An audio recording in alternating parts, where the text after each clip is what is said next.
2000 kilometre ದೂರದಿಂದ ಪ್ರಯಾಣ ಮಾಡಿ ಬಂದಿದ್ದಂತಹ ಮೀನಾಕ್ಷಿ ಶೇರಾವತ್ ಇವರಿಗೂ ಸಹ ನಾನು ನಮ್ಮೆಲ್ಲ ಕರ್ನಾಟಕದ ಹೆಣ್ಣು ಮಕ್ಕಳ ಪರವಾಗಿ ಸ್ವಾಗತ ಬಯಸ್ತಾ ಇದ್ದೇನೆ. ನಾವು ಅವ್ರ ಬಗ್ಗೆ ಕೇಳಿದ್ದೇವೆ ನೋಡಿ. ಇವತ್ತು ಪ್ರಮೋದ್ಜಿ ಅವರ ಏನು ಒಂದು ಇದರಿಂದ ನಮ್ಮೆಲ್ಲರಿಗೂ ಸಹ ಅವರನ್ನು ನೋಡ್ಲಿಕ್ಕೆ ಸಹ ಸೌಭಾಗ್ಯ ಸಿಕ್ಕಿತ್ತು. ಅವರ ಆದರ್ಶವನ್ನು ನಾವಿವತ್ತು ಪ್ರತಿಯೊಬ್ಬ ಹಿಂದೂ ಹೆಣ್ಮಕ್ಳು ಕರ್ನಾಟಕದಲ್ಲಿ ಹುಬ್ಬಳ್ಳಿಯಲ್ಲಿ ಇಟ್ಕೊಳ್ಬೇಕಾಗಿದೆ. ಇವತ್ತಿನ ಈ ಕಾರ್ಯಕ್ರಮದ ಕೇಂದ್ರ ಬಿಂದುವಾಗಿರುವಂತಹ ನಮ್ಮೆಲ್ಲರಿಗೂ ಸಹ ಏನು ತನ್ನ ಜೀವನವನ್ನೇ ರಾಷ್ಟ್ರ ಧರ್ಮಕ್ಕೋಸ್ಕರ ನಾವೆಲ್ಲರೂ ಸಹ ಪ್ರಮೋದ್ಜಿ ಅವರಿಗೆ ಯಾವತ್ತೂ ಸಹ ಪ್ರಮೋದ್ಜಿ ಅಂತ ಕರೆದಿಲ್ಲ.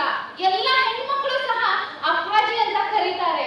ಯಾಕಂತ ಹೇಳಿದ್ರೆ ಆ ತಂದೆಗೆ ಮಾತ್ರ ಅಂತಹ ಹೃದಯ ಇರಲಿಕ್ಕೆ ಸಾಧ್ಯ ಇದೆ. ಅವರ ನನಗೆ ಒಂದ್ಸಾರಿ ಅವ್ರ ಜೊತೆ ಮಾತಾಡ್ಬೇಕಾದ್ರೆ ಹೇಳಿದ್ರು, ರಾತ್ರಿ 3 ಗಂಟೆಗೆ ಅವ್ರಿಗೆ ಕೆಲವೊಮ್ಮೆ ಎಚ್ಚರ ಆದ್ರೆ ನಿದ್ದೆ ಬರಲ್ಲ. ಯಾವುದೇ ಸ್ವತಃ ಅವರ ವೈಯಕ್ತಿಕ ಚಿಂತೆ ಅಲ್ಲ, ನಮ್ಮ ರಾಷ್ಟ್ರದ ಚಿಂತೆ, ನಮ್ಮ ಹೆಣ್ಮಕ್ಕಳ ಚಿಂತೆ. ಎಷ್ಟು ಜನ ಹೆಣ್ಮಕ್ಳು ಇವತ್ತು ಲವ್ ಜಿಹಾದ್ಗೆ ಬಲಿ ಆಗ್ತಾ ಇದ್ದಾರೆ, ಏನ್ ಮಾಡಬಹುದು ಅಂತ ಹೇಳಿ. ಹಾಗಾಗಿ ನಾವೆಲ್ಲರೂ ಸಹ ಪ್ರೀತಿಯಿಂದ ಅವರಿಗೆ ಅಪ್ಪಾಜಿ ಅಂತ ಕರೀತೇವೆ. ಅವರ ಚರಣಗಳಲ್ಲಿ ನಾನು ಶಿರಸಾಷ್ಟಾಂಗ ನಮಸ್ಕಾರ ಮಾಡ್ತಾ, ಇಂತಹ ಕಾರ್ಯಕ್ರಮ ಭಾರತದಾದ್ಯಂತ ಆಗ್ಬೇಕು. ಯಾಕಂದ್ರೆ ಹೆಣ್ಣು ಮಕ್ಕಳಿಗೆ ನಾವು ಹೇಳ್ತೇವೆ, ಯತ್ರ ನಾರ್ಯಸ್ತು ಪೂಜಂತೆ ರಮಂತೆ ಪತ್ರ ದೇವತೆ ಅಂತ ಹೇಳಿ. ಎಲ್ಲಿ ನಾರಿಯರನ್ನ ಪೂಜಿಸುತ್ತಾರೆ ಅಲ್ಲಿ ದೇವತೆಗಳು ರಮಿಸ್ತಾರೆ ಅಂತ ಹೇಳಿ. ಅದರಲ್ಲೂ ನಾವು ಎಂತಹ ನಾಡಿನಲ್ಲಿ ಹುಟ್ಟಿದ್ದೇವೆ, ಹುಬ್ಬಳ್ಳಿ. ಕಿತ್ತೂರು ರಾಣಿ ಚೆನ್ನಮ್ಮ, ಒನಕೆ ಓಬವ್ವ ಅವರ ವಂಶಜರು ನಾವೆಲ್ಲ. ಇವತ್ತು ಹುಬ್ಬಳ್ಳಿ ಅಂದ್ರೆ ಇನ್ನೊಂದು ಹೇಳ್ತಾರೆ, ಈ ಎರಡು ಹುಬ್ಬಳ್ಳಿ ಧಾರವಾಡ ಎರಡು ಅವಳಿ ನಗರ ವಿದ್ಯಾನಗರ ಅಂತ ಹೇಳ್ತಾರೆ. ಈ ವಿದ್ಯಾನಗರ ಇವತ್ತು ಲವ್ ಜಿಹಾದ್ ತಾಣ ಆಗ್ತಾ ಇದೆಯಾ? ಎಷ್ಟು ಹೆಣ್ಮಕ್ಳು ಬಲಿ ಆಗ್ತಾ ಇದ್ದಾರೆ ಲವ್ ಜಿಹಾದ್ಗೆ. ಯಾಕೆ ಹೀಗಾಗ್ತಾ ಇದೆ? ಯಾಕೆ ನಮ್ಗೆ ಯಾರಿಗೂ ಏನು ಅನ್ನಿಸ್ತಾ ಇಲ್ಲ? ನಮ್ಮಲ್ಲಿ ಆ ಕ್ಷಾತ್ರದೀಶ ಎಲ್ಲಿ ಹೋಗಿದೆ? ಕಿತ್ತೂರು ರಾಣಿ ಆದರ್ಶವನ್ನು ನಾವು ಯಾಕೆ ಮರಿತಾ ಇದ್ದೇವೆ? ಇವತ್ತು ಲವ್ ಜಿಹಾದ್ ಬಗ್ಗೆ ಪ್ರಮೋದ್ಜಿ ಅವರು ಮುಂದೆ ಸವಿಸ್ತಾರವಾಗಿ ನಿಮ್ಗೆ ಹೇಳ್ಬೋದು. ಯಾಕಂದ್ರೆ ನಾನು ಪ್ರತ್ಯೇಕವಾಗಿ ನಿಮ್ಗೆ ಹೇಳ್ಬೋದು ಅಂತ ಹೇಳ್ಬೇಕು ಅಂತ ಅನ್ನಿಸ್ತಾ ಇಲ್ಲ. ಯಾಕಂದ್ರೆ ದಿನ ಪ್ರತಿ ಅವರೊಂದು ಹೆಲ್ಪ್ ಲೈನ್ ಒಂದು ನಂಬರ್ ಹಾಕಿದ್ದಾರೆ. ಆ ನಂಬರ್ಗೆ 24 ಗಂಟೆ ಕಾಲ್ ಬರತ್ತಂತೆ. 24 ಗಂಟೆ. ನಮ್ ಹಿಂದೂ ಹುಡುಗಿ ಈ ಹುಡುಗನ ಜೊತೆ ಪಾರ್ಕ್ ಅಲ್ಲಿ ಇದ್ದಾಳೆ, ನಮ್ ಹಿಂದೂ ಹುಡುಗಿ ಈ ಹುಡುಗನ ಜೊತೆಗೆ ಐಸ್ ಕ್ರೀಮ್ ಪಾರ್ಲರ್ ಅಲ್ಲಿ ಇದ್ದಾರೆ, ಹೋಟೆಲ್ ಅಲ್ಲಿ ಇದ್ದಾಳೆ. ಏನ್ ಆಗ್ತಾ ಇದೆ ನಮ್ಮ ಹೆಣ್ಮಕ್ಳಿಗೆ? ಯಾಕೆ ಇಷ್ಟು ದಾರಿ ತಪ್ತಾ ಇದ್ದೇವೆ? ಲವ್ ಜಿಹಾದ್, ಜಿಮ್ ಜಿಹಾದ್ ಹೆಸರಿನಲ್ಲಿ ನಾವು 1 ತಿಂಗಳ ಹಿಂದೆ ಘಟನೆ ನೋಡಿದ್ವಿ.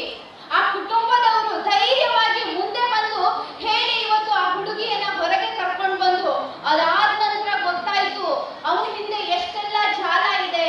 ನೇಹ ಹಿರೇಮಠ್ ಏನ್ ಹತ್ಯೆ ಆಯ್ತಲ್ಲ, ಆ ಹತ್ಯೆಗೂ ಈ ಜಿಹಾದಿಗೂ ಕೂಡ ಸಂಬಂಧ ಇದೆ. ಅವ್ರದೆಲ್ಲ ಒಂದು ಟೀಮು ವ್ಯವಸ್ಥಿತವಾಗಿ ಇವತ್ತು ಪ್ರೇಮದ ಹೆಸರಿನಲ್ಲಿ ನಮ್ಮ ಹೆಣ್ಮಕ್ಳನ್ನ ಜಿಹಾದ್ಗೆ ಬಲಿ ಮಾಡ್ಕೊಳ್ತಾ ಇದ್ದಾರೆ. ಇದು ನನ್ಗನ್ನಿಸ್ತದೆ ಭಯೋತ್ಪಾದನೆಗಿಂತಲೂ ಒಂದು ಭೀಕರವಾದ ಘಟನೆ ಅಂತ ಹೇಳಿದ್ರೆ ಈ ಲವ್ ಜಿಹಾದ್. ನಮ್ಮ ದೇಶದಲ್ಲಿ ಹಿಂದೆಯೂ ಸಹ ಹೀಗೆ ಆಗಿದ್ದು. ಬ್ರಿಟಿಷರು ಬಂದ್ರು, ಇದೇ ರೀತಿ ನಮ್ಮ ಹೆಣ್ಣು ಮಕ್ಕಳನ್ನ ಅಪಹರಣ ಮಾಡ್ಕೊಂಡ್ರು. ಪೋರ್ಚುಗೀಸರು ಬಂದ್ರು, ಅವರು ಸಹ ಇನ್ನ ಈ ಜಿಹಾದಿಗಳು ಆ ಕಿಲ್ಜಿ ಈ ಕಿಲ್ಜಿ ಅಂತ ಬಂದ್ರು, ನಮ್ಮ ಹೆಣ್ಣು ಮಕ್ಕಳನ್ನ ಹೊತ್ಕೊಂಡು ಹೋದ್ರು. ಅದೇ ರೀತಿಯಲ್ಲಿ ಇವತ್ತೂ ಸಹ ಅದೇ ಸ್ಥಿತಿಯಲ್ಲಿ ನಾವಿದ್ದೇವೆ ಬಂಧುಗಳೇ. ನಾವಿವತ್ತು ಹೇಳ್ತೇವೆ ನಾವು ಸಕ್ಷಮವಾಗಿದ್ದೇವೆ, ಸಕ್ಷಮ ಭಾರತವನ್ನು ಮಾಡ್ತೇವೆ, ಸದೃಢ ದೇಶ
ಇದ್ದಾರೆ. ಹಾಗೇನೆ ಇವತ್ತು ನಾವು ತಾಯಂದಿರು ಜಾಗೃತರಾಗಬೇಕಾಗಿದೆ. ತನ್ನ ಮಕ್ಕಳಿಗೆ ನಮ್ಮ ಸಂಸ್ಕಾರದ ಬಗ್ಗೆ ಹೇಳೋಣ. ಇದಕ್ಕೆ ಮೂಲ ಕಾರಣ ನಾವಿದ್ದೇವೆ. ನನ್ನ ಮಗಳಿಗೆ ಇವತ್ತು ಎಷ್ಟೋ ಜನ ಪೇರೆಂಟ್ಸ್ ಅನ್ಕೊಳ್ತಾರೆ, ನನ್ನ ಮಗಳನ್ನ ದೊಡ್ಡ ಡಾಕ್ಟರ್ ಅನ್ನಾಗಿ ಮಾಡ್ಬೇಕು, ಇಂಜಿನಿಯರ್ ಅನ್ನಾಗಿ ಮಾಡ್ಬೇಕು, ಮಾಡೆಲ್ ಅನ್ನಾಗಿ ಮಾಡ್ಬೇಕು ಅಂತ ಹೇಳಿ ಅನ್ಕೊಂಡವರ ಮಕ್ಕಳೇ ಇವತ್ತು ಜಿಹಾದ್ಗೆ ಬಲಿ ಆಗ್ತಾ ಇರೋದು. ದಯವಿಟ್ಟು ಫಸ್ಟ್ ನಿಮ್ಮ ಮಕ್ಕಳಿಗೆ ಈ ವೇದಿಕೆಯ ಮೂಲಕ ನಾನು ಹೇಳ್ತಾ ಇರೋದೇ ಅಷ್ಟೇನೆ, ಅವರಿಗೆ ಸಂಸ್ಕಾರ ಸಂಸ್ಕೃತಿಯನ್ನ ಕಲಿಸಿ. ಆ ಸಂಸ್ಕಾರನೇ ನಮಗೆ ರಕ್ಷಾ ಕವಚ ಆಗಿ ನಿರ್ಮಾಣ ಆಗತ್ತೆ. ಹಾಗಾಗಿ ನಾವು ನಮ್ಮ ಆದರ್ಶ ಸ್ತ್ರೀಯರನ್ನ ಇಟ್ಕೋಬೇಕಾಗಿದೆ. ಕಿತ್ತೂರು ರಾಣಿ ಚೆನ್ನಮ್ಮ ಒನಕೆ ಓಬವ್ವ, ನಾನು ಕಿತ್ತೂರು ರಾಣಿ ಚೆನ್ನಮ್ಮನ ಒಂದು ಘಟನೆ ನಿಮ್ಗೆ ಹೇಳ್ತೇನೆ. ಬ್ರಿಟಿಷರ ವಿರುದ್ಧ ವೀರಾವೇಶವಾಗಿ ರಣಾಂಗಣದಲ್ಲಿ ಹೋರಾಟ ಮಾಡಿದಂತಹ ಝಾನ್ಸಿ ರಾಣಿ ಲಕ್ಷ್ಮೀಬಾಯಿ ಇರ್ಬೋದು, ಕಿತ್ತೂರು ರಾಣಿ ಚೆನ್ನಮ್ಮ ಇರ್ಬೋದು, ಝಾನ್ಸಿ ರಾಣಿ ಲಕ್ಷ್ಮೀಬಾಯಿಯ ಒಂದು ಘಟನೆ ನಾನು ನಿಮ್ಗೆ ಹೇಳ್ತೇನೆ. ಯುದ್ಧದ ಸಂದರ್ಭದಲ್ಲಿ ಬ್ರಿಟಿಷರ ವಿರುದ್ಧ ವೀರಾವೇಶವಾಗಿ ರಣಾಂಗಣದಲ್ಲಿ ಹೋರಾಟ ಮಾಡ್ತಾ ಇತ್ತು. ಆ ಸಂದರ್ಭದಲ್ಲಿ ದುಷ್ಟ ಬ್ರಿಟಿಷ್ ಅವಳಿಗೆ ಗೊತ್ತಾಗದಾಗೆ ಅವಳ ಬೆನ್ನಿಗೆ ಚಾಕು ಹಾಕ್ತಾನೆ. ಆಗ ಝಾನ್ಸಿ ರಾಣಿ ಲಕ್ಷ್ಮೀಬಾಯಿಗೆ ಗೊತ್ತಾಗ್ತದೆ, ನಾನಿನ್ನೇನು ಬದುಕೋದಿಲ್ಲ, ಸಾಯ್ತೇನೆ ಅಂತ ಹೇಳಿ. ಆ ಕ್ಷಣದಲ್ಲಿಯೂ ಸಹ ಅವಳ ಹೃದಯದಲ್ಲಿ ಎಷ್ಟು ಧರ್ಮದ ಜ್ವಾಲೆ ಇದೆ ನೋಡಿ. ಆ ರಕ್ತದ ಮಡುವಿನಲ್ಲಿಯೂ ಸಹ ಬೆನ್ನಿಗೆ ತನ್ನ ಮಗುವನ್ನ ಕಟ್ಕೊಂಡು ಕುದುರೆಯಲ್ಲಿ ಆ ಯುದ್ಧ ಭೂಮಿಯಿಂದ ಶರ ವೇಗದಲ್ಲಿ ಅಲ್ಲೊಂದು ಮಹಂತ ಬಾಬಾರವರ ಆಶ್ರಮ ಇರುತ್ತೆ, ಆಶ್ರಮದ ಹತ್ರ ಬಂದು ತನ್ನ ಮಗುವನ್ನ ಆ ಬಾಬಾರವರಿಗೆ ಒಪ್ಪಿಸಿ ಝಾನ್ಸಿ ರಾಣಿ ಲಕ್ಷ್ಮೀಬಾಯಿ ಅಲ್ಲೂ ಒಂದು ಹುಲ್ಲಿನ ಗೊಣಬೆ ಇರುತ್ತೆ, ಆ ಹುಲ್ಲಿನ ಗೊಣಬೆ ಹತ್ರ ಹೋಗಿ ಅಲ್ಲಿ ಹೇಳಿ ಜೀವಂತ ಇನ್ನು ಉಸಿರಾಡ್ತಾ ಇರ್ತಾಳೆ, ಬಾಬಾರವರೇ ಆ ದೀಪ ಉರಿತಾ ಇದೆ ಅಲ್ಲ, ನನ್ನ ಈ ಹುಲ್ಲಿನ ಗೊಣಬೆಗೆ ಬೆಂಕಿ ಕೊಡಿ ಅಂತ ಹೇಳ್ತಾಳೆ.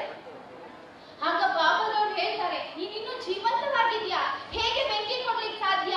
ಇಲ್ಲ ಇರು. ಆಗ ಅವರು ಝಾನ್ಸಿ ರಾಣಿ ಲಕ್ಷ್ಮೀಬಾಯಿ ಹೇಳ್ತಾಳೆ, ಆ ದುಷ್ಟ ಬ್ರಿಟಿಷರಿಗೆ ನನ್ನ ದೇಹದ ಒಂದು ರೋಮ ಕೂಡ ಸಿಗ್ಬಾರ್ದು, ನನ್ನ ಜೀವಂತ ಬೆಂಕಿ ಹಾಕಿ ಅಂತ ಹೇಳಿ ಸ್ವತಃ ಅವಳೇ ಬಾಬಾರವರಿಗೆ ಒತ್ತಾಯ ಮಾಡಿ ಜೀವಂತ ದಹನ ಮಾಡಿದಂತಹ ಝಾನ್ಸಿ ರಾಣಿ ಲಕ್ಷ್ಮೀಬಾಯಿಯಂತಹ ಕಂಡಂತಹ ದೇಶ ನಮ್ದು. ಇವತ್ತು ನಾವೇನ್ ಮಾಡ್ತಾ ಇದ್ದೇವೆ? ಒಬ್ಬ 5,000ದ ಮೊಬೈಲ್ 10,000ದ ಮೊಬೈಲ್ ಕೊಟ್ಟ ಅಂತ ಹೇಳಿದ್ರೆ ಅವನ ಪ್ರೀತಿಯ ಹೆಸರಿನಲ್ಲಿ ಬಿದ್ದು ಹೋಗ್ತಾ ಇದ್ದೇವೆ. ಯಾಕೆ ಈ ಇತಿಹಾಸವನ್ನ ನಾವು ನಮ್ಮ ಮಕ್ಕಳಿಗೆ ಕಲಿಸ್ತಾ ಇಲ್ಲ? ಹಾಗಾಗಿ ಬಂಧುಗಳೇ, ಇವತ್ತು ನಮ್ಗೆ ತ್ರಿಶೂಲ ದೀಕ್ಷೆಯನ್ನು ಪ್ರಮೋಜಿ ಅವರು ಕೊಡ್ತಾ ಇದ್ದಾರೆ. ಅದನ್ನೆಲ್ಲ ತಗೊಂಡು ನನ್ನ ಹೃದಯದೊಳಗಿನ ಶಾಸ್ತ್ರ ತೇಜವನ್ನು ಇವತ್ತು ನಿರ್ಮಾಣ ಮಾಡ್ಕೋಬೇಕಾಗಿದೆ. ಹೆಣ್ಣಂದ್ರೆ ನಾವು ಹೇಳ್ತೇವೆ, ಹೆಣ್ಣನ್ನ ಎತ್ತರನ ಎಲ್ಲ ರೀತಿಯಲ್ಲೂ ಹೆಣ್ಣಿಗೆ ಹೋಲಿಸ್ತೇವೆ. ಯಾ ದೇವಿ ಸರ್ವಭೂತೇಶು ಶರಣ್ಯ ತ್ರ್ಯಂಬಕೆ ದೇವಿ ನಾರಾಯಣಿ ನಮೋಸ್ತುತೆ ಅಂತ ಹೇಳಿ ಯುದ್ಧದ ಸಂದರ್ಭದಲ್ಲೂ ಸಹ ಯಾವಾಗ ದೇವರಿಗೆ ಆಗದನ್ನ ದೇವಿ ಅವತಾರ ಚಾಡಿ ಚಂಡಿ ಚಾಮುಂಡಿಯಾಗಿ ಆ ಧರ್ಮದ ರಕ್ಷಣೆಯನ್ನ ಮಾಡಿದ್ದು. ಈಗಲೂ ಸಹ ಅಂತಹ ಪರಿಸ್ಥಿತಿಯಲ್ಲೇ ಇದ್ದೇವೆ. ಧರ್ಮ ಸಂಕಟದಲ್ಲಿದೆ, ನಮ್ಮ ಹೆಣ್ಮಕ್ಳು ಸಂಕಟದಲ್ಲಿದ್ದಾರೆ. ನಾವೇನು ಮನೆಯಲ್ಲಿ ಇದ್ದಾಗ ಲಕ್ಷ್ಮಿ ಪೂಜೆ ಮಾಡಿದಾಗ ಶ್ರೀ ಲಕ್ಷ್ಮಿ ಆಗ್ತೇವೆ, ಅಡುಗೆ ಮನೆಗೆ ಹೋದಾಗ ಅನ್ನಪೂರ್ಣೇಶ್ವರಿ ಆಗ್ತೇವೆ, ಮಕ್ಕಳಿಗೆ ಓದಿಸುವಾಗ ಸರಸ್ವತಿ ಆಗ್ತೇವೆ. ಈಗ ಇನ್ನು ಮುಂದೆ ಹೆಜ್ಜೆ ಇಡಬೇಕಾಗಿದೆ. ಸಮಾಜದ ರಕ್ಷಣೆಗೆ ನಾವು ದುರ್ಗೆ ಆಗ್ಬೇಕಾಗಿದೆ, ಸಮಾಜದ ರಕ್ಷಣೆಗೆ ನಾವು ಚಂಡಿ ಆಗ್ಬೇಕಾಗಿದೆ. ಎಲ್ಲಿ ಇನ್ನೂ ಆ ಜಿಹಾದಿಗಳು ಉಪಟಳ ಹೆಚ್ಚಾಗ್ತದಲ್ಲ, ನಮ್ಮ ಕೈಯಲ್ಲಿ ಈಗ ತ್ರಿಶೂಲ ಕೊಡ್ತಾ ಇದ್ದಾರೆ. ನಾವು ದುರ್ಗೆ, ಚಂಡಿ, ಚಾಮುಂಡಿ, ರಣರಾಗಿಣಿಯರಾಗಿ ಧರ್ಮದ ರಕ್ಷಣೆಯನ್ನು ಮಾಡೋದು, ಸೈನಿಕರಾಗಿ ಹೋರಾಟಕ್ಕೆ ಇಳಿಬೇಕಾಗಿದೆ ಬಂಧುಗಳೇ. ಹಾಗಾಗಿ ಇವತ್ತಿನ ಈ ಕಾರ್ಯಕ್ರಮದ ಉದ್ದೇಶ ಇಷ್ಟೇ.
ಶಿಕ್ಷಣ ಸಿಕ್ಕಿಲ್ಲ.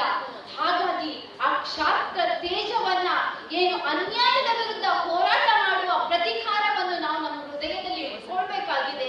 ಇನ್ ಮುಂದೆ ಹುಬ್ಬಳ್ಳಿಯಲ್ಲಿ ಇವತ್ತಿನ ದಿನದಿಂದಲೇ ಯಾವುದೇ ರೀತಿಯ ಲವ್ ಜಿಹಾದ್ ಘಟನೆ ಆಗಬಾರದು.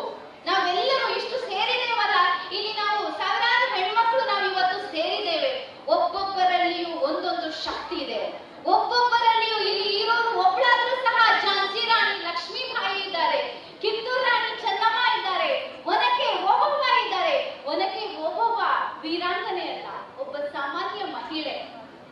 ಸಾಮಾನ್ಯ ಮಹಿಳೆ ತನ್ನ ಕೋಟೆಯ ರಕ್ಷಣೆಗೆ, ತನ್ನ ಪತಿಯ ರಕ್ಷಣೆಗೆ ವೀರಾಂಗನೆ ಆದ್ಲು. ಹಾಗೆಯೇ ಇವತ್ತು ನಾನು ನನ್ನ ಮಗಳ ರಕ್ಷಣೆಗೆ, ನನ್ನ ಒಟಾರದ ರಕ್ಷಣೆಗೆ ನಾನು ಝಾನ್ಸಿ ರಾಣಿ ಆಗ್ಬೇಕಾಗಿದೆ. ಇವತ್ತು ಈ ಕಾರ್ಯಕ್ರಮಕ್ಕೆ ಏನು ಹುಬ್ಬಳ್ಳಿಯಲ್ಲಿ ಜಿಹಾದ್ನ ಹೆಸರಲ್ಲಿ ಅವರ ಮಗಳಿಗೆ ಚಿತ್ರಹಿಂಸೆ ಕೊಟ್ಟಂತಹ ಆ ದುಷ್ಟ, ಅದರ ವಿರುದ್ಧ ಒನಕೆ ಓಬವ್ವವಾಗಿ ನಿಂತಹ ಅವರ ಅಮ್ಮ ಕೂಡ ಈ ಕಾರ್ಯಕ್ರಮಕ್ಕೆ ಬಂದಿದ್ದಾರೆ.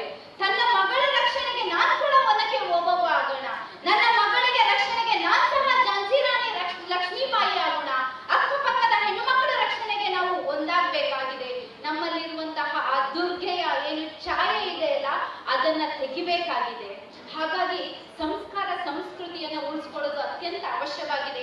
ಇವತ್ತು ತಾಯಂದಿರು ಕೂತಿದ್ದೀರಾ, ನಾನು ಒಂದು ತಮ್ಮಲ್ಲೆಲ್ಲರಲ್ಲೂ ವಿನಂತಿ ಮಾಡ್ಕೊಳ್ತೇನೆ. ತನ್ನಲ್ಲಿ ಏನು ಹಿಂದೂ ಧರ್ಮ ಅಂತ ಹೇಳಿದ್ರೇನೆ ಪೂಜನೀಯ. ನಾವೊಂದು ಪೂಜೆ ಸತ್ಯನಾರಾಯಣ ವ್ರತ ಮಾಡ್ತೇವೆ. ಹೆಣ್ಮಕ್ಳು ಇಲ್ದಿದ್ರೆ ವ್ರತ ಆಗತ್ತಾ? ಗಂಡ ಒಬ್ಬನೇ ಪೂಜೆ ಮಾಡ್ಲಿಕ್ಕೆ ಸಾಧ್ಯನಾ? ಪೂಜೆಗೆ ಹೆಣ್ಣಿದ್ರೆ ಮಾತ್ರ ಗಂಡ ಹೆಂಡತಿ ಇಬ್ರು ಕೂರ್ಬೇಕು. ಯಾವುದೇ ಹೋಮ ಹವನ ಏನೇ ಇರಲಿ, ನಾವು ಹೆಣ್ಮಕ್ಳು ಇಲ್ಲದೆ ಯಾವ ಪೂಜೆನೂ ಆಗಲ್ಲ. ಅಷ್ಟು ಸ್ಥಾನಮಾನ ಕೊಟ್ಟಂತಹ ನಮ್ಮ ಧರ್ಮ. ಇವತ್ತು ನಾವು ಹೆಣ್ಮಕ್ಳು ಫ್ಯಾಷನ್ ಹೆಸರಿನಲ್ಲಿ ಇವತ್ತು ನಮ್ಗೆ ಬಹಳ ಬೇಜಾರಾಗತ್ತೆ. ಹಾಗಾಗಿ ಅದಕ್ಕೊಂದು ಉದಾಹರಣೆ ಇರ್ತೀನಿ. ಓರ್ವ ರಾಜ ಇದ್ನಂತೆ. ಆ ರಾಜ ಅಷ್ಟು ಬಲಿಷ್ಠ ಇರಲಿಲ್ಲ. ಆದ್ರೂ ಸಹ ಆ ರಾಜನ ಮೇಲೆ ಏನು ಶತ್ರು ರಾಷ್ಟ್ರದವರು 17 ಬಾರಿ ಯುದ್ಧ ಮಾಡಿದ್ರಂತೆ. ಆದ್ರೆ ಆ ರಾಜನನ್ನ ಸೋಲಿಸ್ಲಿಕ್ಕೆ ಆಗ್ಲೇ ಇಲ್ಲ. ಯಾಕೆ ಅಂತ ಹೇಳಿದ್ರೆ ಆ ರಾಜನಲ್ಲಿ ಏನೋ ಒಂದು ಶಕ್ತಿ ಇದೆ ಅಂತ ಹೇಳಿ ಶತ್ರು ರಾಷ್ಟ್ರಕ್ಕೆ ಅನಿಸ್ತಾ ಇತ್ತಂತೆ. ರಾಜ ಅಷ್ಟು ಪರಾಕ್ರಮಿ ಅಲ್ಲದೆ ಇದ್ರು ಯಾಕೆ ಈ ರಾಜ ಸೋಲಿಸ್ತಾ ಇಲ್ಲ? ನಾವು ಈ ರಾಜನ ವಿರುದ್ಧ ಯುದ್ಧ ಮಾಡೋದ್ರಿಂದ ಏನು ಪ್ರಯೋಜನ ಇಲ್ಲ ಅಂತ ಹೇಳಿ ಮಾಂಗುಳಿಯರನ್ನ ಆ ರಾಜ್ಯಕ್ಕೆ ಕಳಿಸಿದಂತೆ. ಕಳಿಸಿದ ನಂತರ ಅಲ್ಲಿ ಏನೋ ಒಂದು ಕಾರ್ಯಕ್ರಮ ಈ ತರ ಆಗ್ತಾ ಇರತ್ತೆ. ಏನಾಗ್ತಾ ಇದೆ ಹೋಗಿ ನೋಡ್ಕೊಂಬಾ ಅಂತ ಹೇಳಿ ಆಗ ಆ ರಾಜನ ಏನು ಮಾಂಗುಳಿಯರೆಲ್ಲ ಬಂದು ನೋಡಿದ್ರಂತೆ. ಆವಾಗ ಆ ರಾಣಿಯ ಆಚರಣೆ ಏನಿದೆ ಅಲ್ಲ, ಆ ರಾಣಿಯ ವ್ರತ ಆಚರಣೆ, ಪೂಜೆ, ಪುನಸ್ಕಾರ ಆ ರಾಜನಿಗೆ ರಕ್ಷಾ ಕವಚ ಆಗಿ ನಿರ್ಮಾಣ ಆಗಿತ್ತು. ಆವಾಗ ಆ ರಾಣಿಯನ್ನ ಏನ್ ಮಾಡಿದ್ರು, ಯುದ್ಧ ಮಾಡೋದು ಬೇಡ, ನಾವು ಏನು ಮಾಡೋಣ, ಆ ರಾಣಿಯ ಮನಸ್ಸನ್ನು ಚಂಚಲ ಮಾಡೋಣ ಅಂತ ಹೇಳಿ ಆ ರಾಜ್ಯಕ್ಕೆ ಬೇರೆ ಬೇರೆ ರೀತಿಯ ಎಲ್ಲರನ್ನ ಕಳಿಸಿದ್ರು. ರಾಣಿಯ ಏಕಾಗ್ರತೆ, ಅವಳ ವ್ರತ, ಅವಳ ಆಚರಣೆ ಏಕಾಗ್ರತೆ ಭಂಗ ಮಾಡುವ ಹಾಗೆ ಎಲ್ಲವನ್ನ ಮಾಡಿದ್ರು. ರಾಣಿ ಏನು ಮಾಡಿದ್ಲು, ಆ ಮಾಯಾ ಕೂಟಕ್ಕೆ ಬಲಿಯಾಗಿದ್ಲು. ಈಗ ನಾವು ಹೇಗೆ ಆಗಿದ್ದೇವಲ್ಲ, ಫ್ಯಾಷನ್ ಹೆಸರಿನಲ್ಲಿ ಎಲ್ಲ ಬಿಟ್ಟು ಹಾಕೊಳ್ಳೋದು, ಬಳೆ ಹಾಕೋದಿಲ್ಲ, ಮಾಂಗಲ್ಯ ಹಾಕೋದಿಲ್ಲ, ಕಾಲ್ಗೆಜ್ಜೆ ಹಾಕೋದಿಲ್ಲ, ಎಲ್ಲ ಬಿಚ್ಚಾಕಿ ರಾಣಿ ಪೂರ್ಣ ಮಾಯಿಗೆ ಒಳಗಾದ್ಲು. 18ನೇ ಬಾರಿ ಏನು ಶತ್ರು ರಾಷ್ಟ್ರದವರು ಅವನ ಮೇಲೆ ಯುದ್ಧ ಸಾರಿದ್ರು. ಆ ರಾಜ ಯುದ್ಧದಲ್ಲಿ ಸೋತ. ಇದರ ತಾತ್ಪರ್ಯ ಏನು ಅಂತ ಹೇಳಿದ್ರೆ, ಆ ಹೆಣ್ಣಿನ ಆಚರಣೆಯೇ ಅವಳ ಗಂಡನಿಗೆ ರಕ್ಷಾ ಕವಚ ಆಗಿ ನಿರ್ಮಾಣ ಆಗುತ್ತೆ. ಹಾಗಾಗಿ ಬಂಧುಗಳೇ, ನಾವು ಹೆಣ್ಣಂತ ಹೇಳಿದ್ರೆ ನಮ್ಮೊಳಗೆ ದೈವಿ ಶಕ್ತಿ ಇದೆ. ನೀವು ಮಾಡಿ, ಅದನ್ನು ಪ್ರಯೋಗ ಮಾಡಿ. ಆ ದೇವಿಯ ಶ್ಲೋಕ ಹೇಳಿ, ದೇವಿಯ ನಾಮಸ್ಮರಣೆ ಮಾಡಿ, ನಿಮ್ಮೊಳಗೆ ತನ್ನಿಂಗೆ ತಾನೇ ಶಕ್ತಿ ಬರ್ತದೆ. ಹಾಗಾಗಿ ಈ ಫ್ಯಾಷನ್, ಪಕ್ಕದ ಮನೆಯವರು ಆ ಕಿಟ್ಟಿ ಪಾರ್ಟಿ ಇರ್ಬೋದು, ಈ ಪಬ್ ಇರ್ಬೋದು, ಈ ಸಂಸ್ಕೃತಿಯನ್ನ ಬಿಟ್ಟು ಮುಂದೆ ವ್ರತಗಳು ಬರ್ತಾ ಇದೆ. ವರಮಹಾಲಕ್ಷ್ಮಿ ವ್ರತ ಇರ್ಬೋದು, ಗೌರಿ ಹಬ್ಬ ಇರ್ಬೋದು, ಈ ಎಲ್ಲ ವ್ರತದ ಆಚರಣೆಯನ್ನ ಮಾಡಿ ನಮ್ಮ ಗಂಡಂದಿರ ರಕ್ಷಣೆ, ನಮ್ಮ ಕುಟುಂಬದ ರಕ್ಷಣೆ ಹೆಣ್ಣು ಮಕ್ಕಳ ಕೈಯಲ್ಲಿದೆ. ಹಾಗಾಗಿ ದಯವಿಟ್ಟು ಸಂಸ್ಕಾರ ಸಂಸ್ಕೃತಿಯ ಜೊತೆಗೆ ಈ ರಾಷ್ಟ್ರವನ್ನು ರಕ್ಷಣೆ ಮಾಡೋಣ. ಇಲ್ಲ ಅಂತ ಹೇಳಿದ್ರೆ ನಾನು ದುರ್ಗೆ ಆಗ್ತೇನೆ ಅಂತ ಹೇಳಿ ಹಾಗೆ ಹೋದ್ರೆ ಆಗ್ಲಿಕ್ಕೆ ಸಾಧ್ಯ ಇಲ್ಲ. ಒಳಗಿನ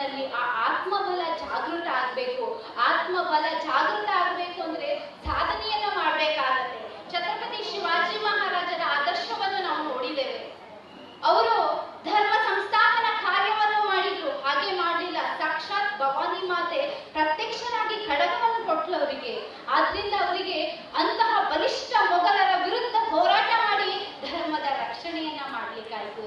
ಅದೇ ರೀತಿ ನಮಗೆ ಜ್ವಲಂತ ಉದಾಹರಣೆ ಅಂದ್ರೆ ಪ್ರಮೋದ್ಜಿ ಅವರು.